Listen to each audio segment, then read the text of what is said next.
Hello everyone, welcome to learning twist. तो यह है क्लास 9 सीबीएसई ज्योग्राफी का chapter number 5 natural vegetation and wildlife. इसका जो पार्ट 1 है वो चैनल पर जा चुका है, लिंक आपको मिल जाएगा उसका डिस्क्रिप्शन बॉक्स में। ठीक है, तो उसमें हमने फॉरेस्ट के बारे में बात की है, कोई कौन कौन से फॉरेस्ट होते हैं, कौन कौन से इलाके में वो पाए जाते हैं, कौन से रीजन में पाए जाते हैं, उनमें एनिमल्स कौन कौन से पाए जाते हैं, उनमें पत्तियाँ किस तरीके की होती हैं या कब उनमें पतझड़ होता है। तो इस तरीके की एक्सप्लेनेशन जो है मैंने पार्ट 1 में समझाया है। अगर आपको देखना है तो आपको लोग चैनल पर जाएगा, लिंक आपको उसका डिस्क्रिप्शन बॉक्स में मिल जाएगा। चलिए आज हम इसका पार्ट 2 शुरू कर लेते हैं। पार्ट 2 में जो टॉपिक आएगा वो आएगा माउंटेन फॉरेस्ट। माउंटेन फॉरेस्ट कहाँ होते हैं, कैसे होते हैं और क्या होते हैं।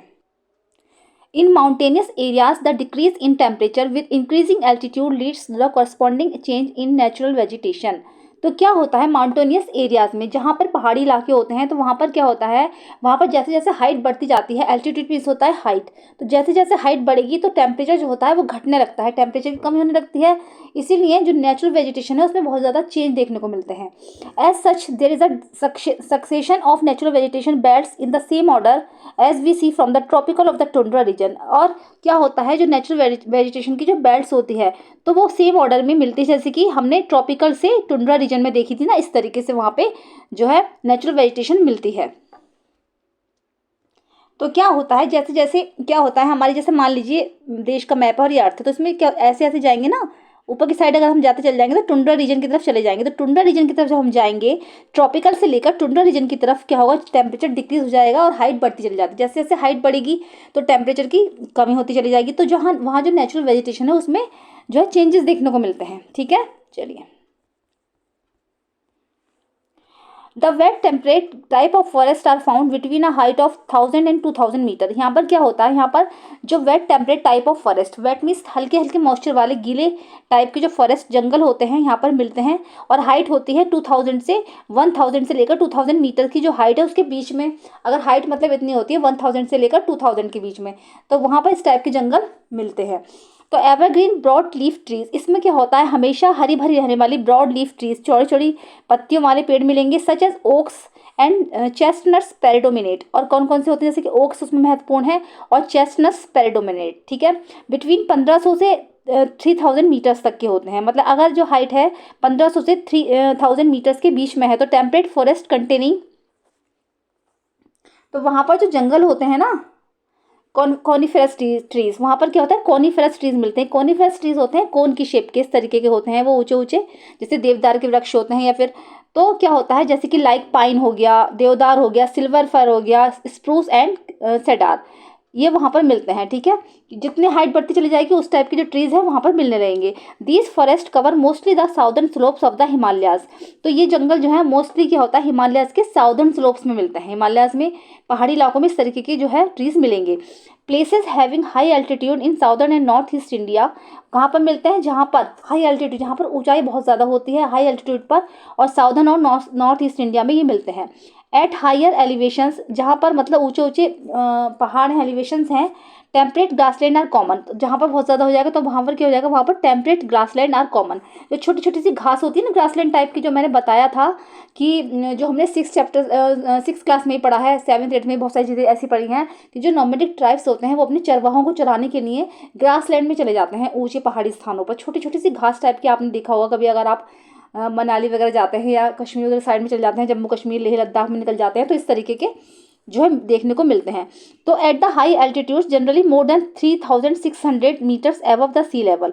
तो कहाँ पर, हाई एल्टीट्यूड्स पर, जब बहुत ज़्यादा ऊंचाई होती है, जनरली लगभग 3600 मीटर से ऊपर, यानी कि सी लेवल, जहाँ पर हमारा सी लेवल है, सी लेवल से जो लैंड है हमारी, उससे भी 3600 मीटर की ऊंचाई पर इस तरीके के जो है temperate forest and grassland give way to the alpine vegetation. तो वहाँ पर क्या होता है, वहाँ पर एल्पाइन वेजिटेशंस, ग्रासलैंड्स और टेम्परेट फॉरेस्ट जो है देखने को मिलते हैं।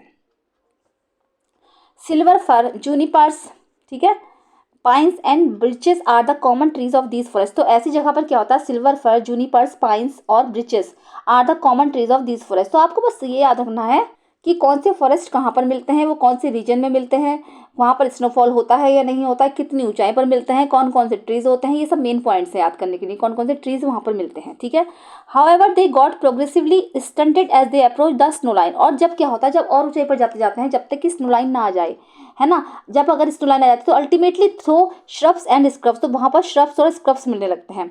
They merge into the alpine grassland, जो कि एल्पाइन ग्रासलैंड में चेंज हो जाते हैं। These are used extensively for grazing by nomadic tribes. ये सब जो है ग्रासलैंड जो होते हैं वो नोमैडिक ट्राइब्स के द्वारा जो है ग्रेजिंग में यूज़ किए जाते हैं। चरवाहों को वो अपने पशुओं को चराने के लिए चरवाहे जो होते हैं वहाँ लेकर जाते हैं। Like the Gujjars and the बाकरवाल, जो गुज्जर ट्राइब्स होती हैं फिर बाकरवाल्स होती हैं, वो अपने पशुओं को चराने के लिए ऐसे ग्रासलैंड और एल्पाइन वेजिटेशन को चुनती हैं।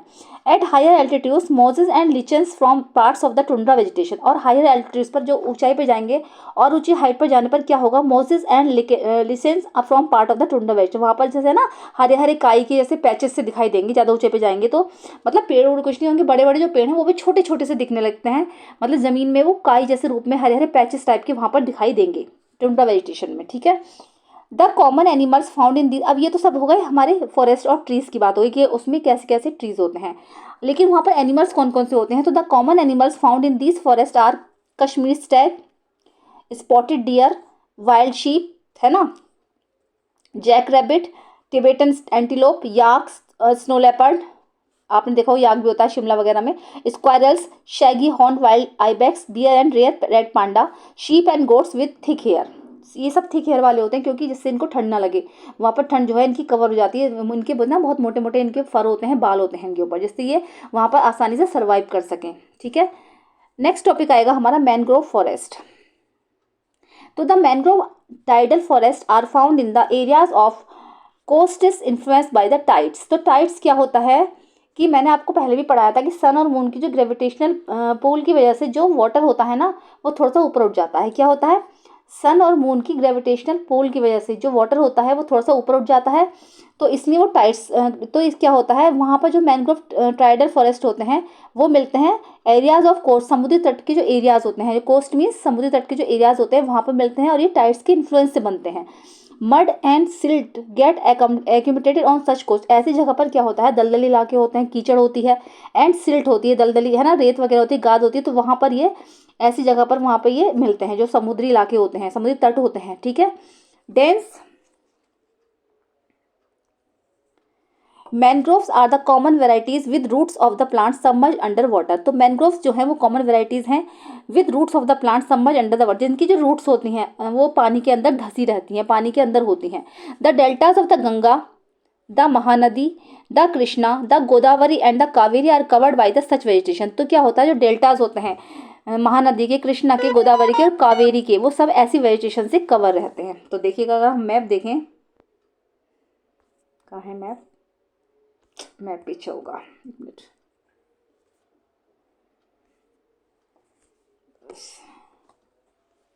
ये रहा, है ना, ये जो डेल्टा है, ये वाले जो डेल्टा है, ये देखो वेस्ट बंगाल का डेल्टा है ना, इस तरह के जो गोदावरी कृष्णा कावेरी के जो डेल्टा है, और ज़्यादा से डेल्टा इसमें दिखाई देंगे, छोटे छोटे जो डेल्टा है जो कवर होते हैं ऐसे नेचुरल वेजिटेशन से कवर रहते हैं सारे।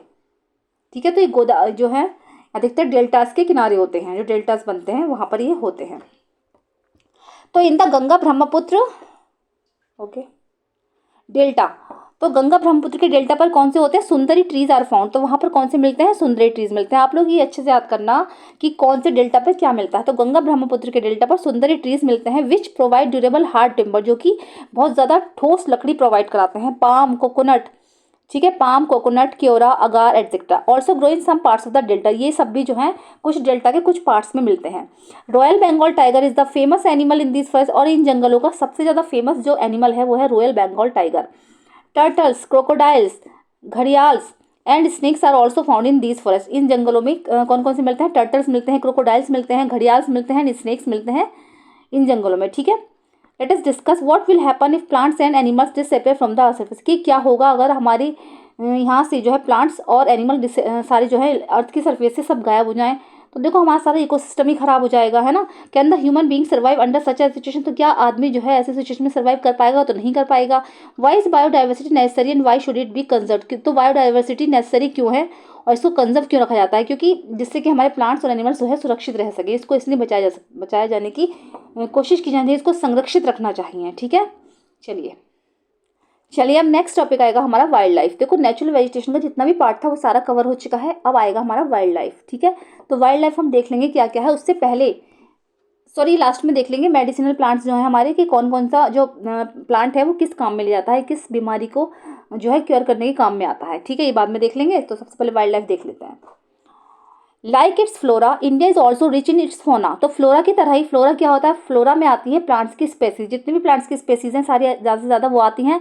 तो इंडिया जितने फ्लोरा हैं इंडिया में, उतना ही जो हमारा देश है इंडिया, वो फोना में भी रिच है, मतलब यहाँ पर इतने ही एनिमल्स की स्पेसीज पाई जाती हैं। It has approximately 90,000 animal species, यहाँ पर लगभग 90,000 एनिमल स्पेसीज हैं।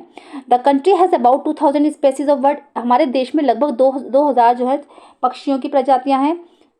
They constitute 13% of the world total, जो कि हमारे पूरे वर्ल्ड का 13% बनाती हैं। There are 2,546 species of fish, यहाँ पर लगभग 2546 स्पेसीज जो हैं वो फिश की हैं।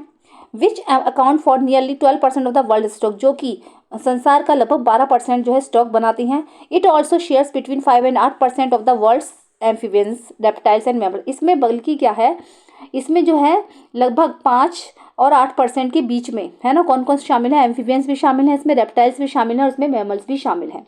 तो एम्फीबियंस में वही आते हैं ना, मेंढक वगैरह आ गए, रेप्टाइल्स में स्नेक्स वगैरह, मैमल्स वगैरह, स्तनधारी में बैट वगैरह आते हैं, इस तरीके के जो जानवर हैं वो इसमें आते हैं। ठीक है, चलिए okay. The elephants are the most majestic animals among the mammals.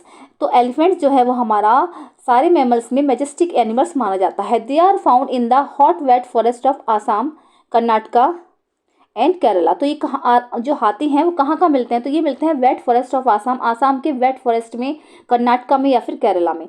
One horn rhinoceros are the other animal, एक सींग वाला गेंडा। One horn rhinoceros are the other animals, एक और जानवर है which live in swampy and marshy lands of Assam and west Bengal, जो कि कहाँ रहता है, स्वैम्पी एंड मार्शी लैंड्स, यानी कि दलदली सी जो भूमि होती है आसाम की और या वेस्ट बंगाल की, ये वहाँ पर मिलता है। सब याद रखना आप कि कौन सा जानवर कहाँ पर मिलता है। Arid areas of the Rann of Kutch and the Thar desert are the habitat for wild ass and camels respectively. अब जो एरिड एरियाज हैं यानी सूखे जो एरियाज हैं रन ऑफ कच्छ के उधर गुजरात की साइड के, एंड द थार डेजर्ट जो है, इसमें कौन कौन रहते हैं, इसमें रहता है वाइल्ड एज और कैमल्स, यहाँ पर मिलते हैं, आसानी से देखे जा सकते हैं। इंडियन बायसन, ठीक है, जो भैंसें होती हैं भारतीय भैंसें, नील गाय, ब्लू बुल है ना, chousingha, four horn antelope, gazelle and different species of deer, deer की बहुत सारी वेराइटीज मिलेंगी, स्पेसीज मिलेंगी। Are some other animals found in India. It also has several species of monkeys, और यहाँ पर मंकीज की बहुत सारी जो है स्पेसीज देखने को मिलती हैं। Do you know wild life protection act was implemented in 1972 in India. आप जानते हो कि 1972 में वाइल्ड लाइफ प्रोटेक्शन एक्ट जो था वो इम्प्लीमेंट किया गया था भारत में, ये याद रख लेना आप लोग, ठीक है। तो India is the only country in the world that has both tigers and lion. India ही एक ऐसा देश है, केवल एक ऐसा देश है जिसमें हमारे संसार में, मतलब वही एक ऐसा देश है जिसमें कि टाइगर्स और लॉयंस जो है दोनों देखने को मिलते हैं। The natural habitat of the Indian lion is the Giri forest in Gujarat. जो हमारे टाइगर लॉयन का जो नेचुरल हैबिटेट है जहाँ पर वो देखने को मिलता है वो है Gir forest in Gujarat. Tigers are found in the forest of Madhya Pradesh, the Sundarbans of West Bengals and the Himalayan region. Leopards too are members of the cat family, और लेपर्ड्स भी वहाँ देखने को मिलते हैं जो कि कैट फैमिली का ही मेंबर होता है। They are important among animals of prey. इन सारे एनिमल्स का जो जानवरों का जो ये जानवर जो है शिकार करने के काम में भी आते हैं, ठीक है। तो यहाँ पर मैप दिखाया गया था, एक देख लेते हैं कहाँ है एक मैप। ये रहा, तो ये रहा, देखो। तो इसमें क्या है, इसमें सारे जो ये रेड स्पॉट दिखा रखे हैं तो ये तो है वाइल्ड लाइफ सेंचुरीज, स्टार से बर्ड सेंचुरीज दिखाई गई हैं सारे, ट्रायंगल में नेशनल पार्क दिखाए गए हैं सारे। तो जो है गिरी, ये गिरी नेशनल पार्क है ना, ये है गुजरात में, है ना, ठीक है। और मध्य प्रदेश में जो है वो भी मिलते हैं टाइगर, ओके। गुजरात में, ठीक है, मैं सोची कभी गड़बड़ ना हो जाए, ठीक है। तो the Himalayas harbour a hardy range of animals which survive in extreme cold. तो हिमालयस में क्या है, बहुत सारे एनिमल्स की जो है, बहुत सारे एनिमल्स देखने को मिलते हैं जो कि एक्सट्रीम कोल्ड में भी सर्वाइव कर पाते हैं। तो वहाँ पर इस टाइप के जो जानवर देखने को मिलेंगे, जैसे कि Ladakh freezing high altitudes are home to yak. Ladakh का जो फ्रीजिंग हाई एल्टीट्यूड्स है, मतलब वहाँ बर्फ पड़ती है बहुत ज़्यादा, तो वहाँ पर याक देखने को मिलता है, वो होम है याक का। The shaggy horn wild ox weighing around 1 tonne, ठीक है। शैगी हॉर्न वाइल्ड ऑक्स जो है मिलता है लगभग 1 टन का होता है, इसका वेट जो होता है कम से कम 1 टन होता है। The Tibetan antelope, the bharal blue sheep, wild sheep and the kiang Tibetan wild ass, ठीक है। Furthermore the ibex bear snow leopard and rare red panda are found in the certain pockets. कहीं कहीं पर red panda और snow leopard वगैरह जो है ये भी देखने को मिलते हैं। अब देखो जैसे यार डू यू नो ये रह गया था, the Gir forest is the last remaining habitat of the Asiatic lion. तो यहाँ पर क्या है, जो गिर फॉरेस्ट है गुजरात में, तो एशियाटिक लॉइन का ये एक जो नेचुरल हैबिटेट है, मतलब यहाँ पर है, यहाँ पर जो है ये लास्ट रिमेनिंग हैबिटेट है जिसमें कि एशियाटिक लॉइन मिलता है। चलिए, in the rivers lakes and coastal areas, ठीक है, रिवर्स हो गई हमारी, लेक्स हो गई, कोस्टल एरियाज हो गए, समुद्री एरियाज हो गए, turtles, crocodiles and gharials are found. यहाँ पर कौन कौन से मिलते हैं, टर्टल्स मिलते हैं, क्रोकोडाइल्स और घड़ियाल मिलते हैं। The latter is the only representative of a variety of crocodile found in the world today. तो क्या है, यहाँ पर वो प्रजाति मिलती है क्रोकोडाइल की जो वर्ल्ड में सिर्फ यही रह गई है, मतलब एक ही जो दो है प्रजाति हैं वो वहाँ पर मिलती हैं। Bird life in India is colourful. यहाँ पर क्या है, इंडिया में जो बर्ड लाइफ है, जो बर्ड पक्षी होते हैं वो भी देखने को मिलते हैं, जो कि बहुत ज़्यादा कलरफुल मात्रा में मिलते हैं। पीकॉक्स मिलते हैं, pheasants, ducks, parakeets, cranes and pigeons are some of the birds inhabiting the forest and wetlands of the country. कुछ बर्ड्स हैं जो यहाँ पर देखने को मिलते हैं हमारे देश में। तो we have selected our crops from a biodiversity environment. तो हम अपनी जो है हम क्या करते हैं, हम सेलेक्टेड कर सकते हैं अपनी फसलों को अपनी बायोडाइवर्सिटी एनवायरनमेंट के हिसाब से, from the reserve of edible plants, कि वहाँ पर हम किस तरीके से वहाँ पर जो प्लांट्स है उसको सुरक्षित रख सकते हैं। We also experimented the and selected many medicinal plant. हम जो है हमेशा क्या है बहुत सारे एक्सपेरिमेंट करते रहते हैं और मेडिसिनल प्लांट्स जो है उनको भी सेलेक्ट करते रहते हैं। The animals were selected from large stock provided by nature as milch animal है ये। तो the animals were selected from large stock. तो एनिमल्स भी बहुत ज़्यादा लार्ज स्टॉक में मिलते हैं यहाँ पर, और जो है कुछ नेचर से भी हमें मिले हैं जो कि मिल्च एनिमल हैं, जो कि दूध देते हैं। दे ऑल्सो प्रोवाइडेड अस, वो हमें क्या करते हैं, ड्रॉट पावर होती है उनके अंदर, यानी कि बोझा ढोने की शक्ति होती है, ट्रांसपोर्टेशन में काम आते हैं। मीट एंड एग्स मिलता है उनसे। The fish provide nutritious food, मछलियों से जो है न्यूट्रिटिव फूड मिलता है। मैनी इंसेक्ट्स, बहुत सारे कीड़े मकोड़े जो होते हैं, help in pollination of crops, जो कि क्रॉप फसलों को पॉलिनेशन करने में मदद करते हैं। And fruit trees and exerting biological control on such insect is harmful. अगर ये नहीं होंगे तो क्या होगा, जो हमारा जो बायोलॉजिकल कंट्रोल है वो हार्मफुल हो जाएगा। Every species has a role in play in the life, क्योंकि हमारे यहाँ हर स्पेसीज का जो है हमारी लाइफ में एक अलग ही जो है उसका इम्पोर्टेंस है, ठीक है। तो सारा जो हमारा इकोसिस्टम है वो सब गड़बड़ा जाएगा। हम्म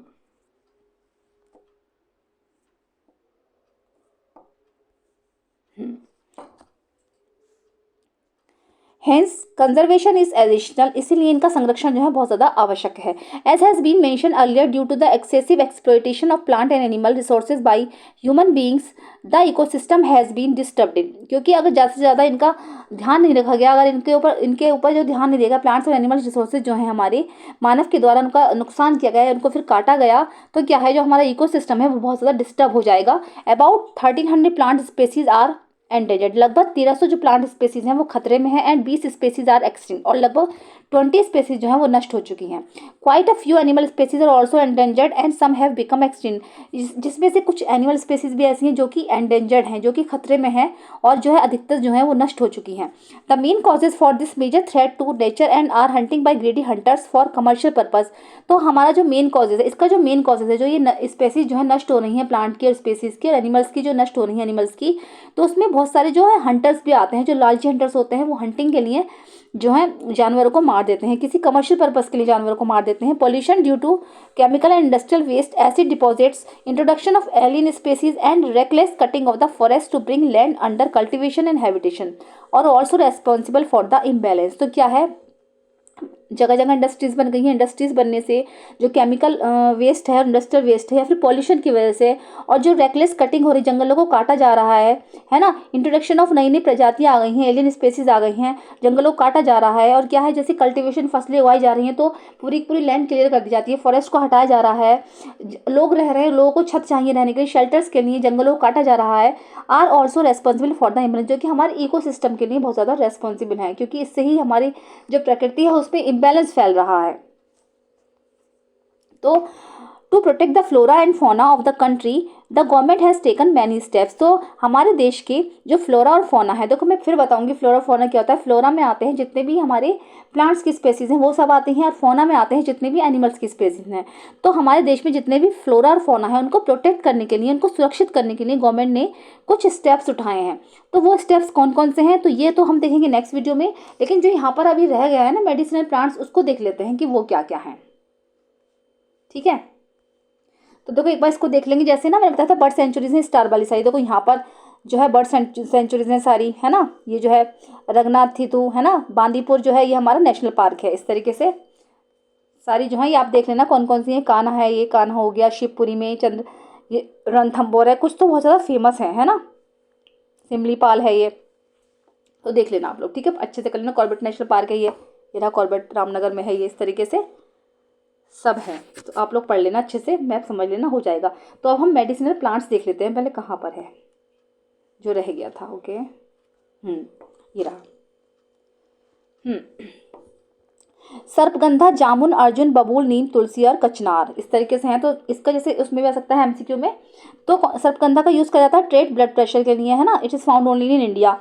जामुन है, the juice from ripe fruit is use to prepare vinegar बनाने के काम में आता है। डायबिटीज़ में भी इसका जो जूस है पिया जाता है। Arjun, the fresh juice of leaves is a cure for earache, ठीक है। It is also use to regulate blood pressure, ठीक है। बबूल हो गया, leaves are use as a cure for eye sores, आंखों के लिए। Neem has high antibiotic and antibacterial properties, तो पता ही है नीम कितना उपयोगी है, हाई एंटीबायोटिक है और एंटीबैक्टीरियल प्रॉपर्टीज भी इसके अंदर हैं। Tulsi is use to cure cough and cold. Kachnar, it is use to cure asthma and ulcers. बस इनकी यूज याद कर लेना आप लोग, किस किस काम में ये आते हैं। ठीक है, बस इतना ही कर लेना आप लोग। ठीक है, हो गया आपका चैप्टर। ठीक है, चैप्टर तो अभी आपका नहीं हुआ है। हाँ, इंपॉर्टेंस मैं बाद में बताऊंगी, वो नेक्स्ट वीडियो में बताऊंगी, वीडियो बहुत लंबी हो रही है। ठीक है, चलिए, अगर पसंद आई ये वीडियो तो उसको लाइक कीजिएगा, और चैनल पे फर्स्ट टाइम विजिट कर रहे हैं तो प्लीज़ सब्सक्राइब कीजिएगा, साथ में बेल आइकन भी प्रेस कीजिएगा। मिलते हैं नेक्स्ट वीडियो में। Thank you so much.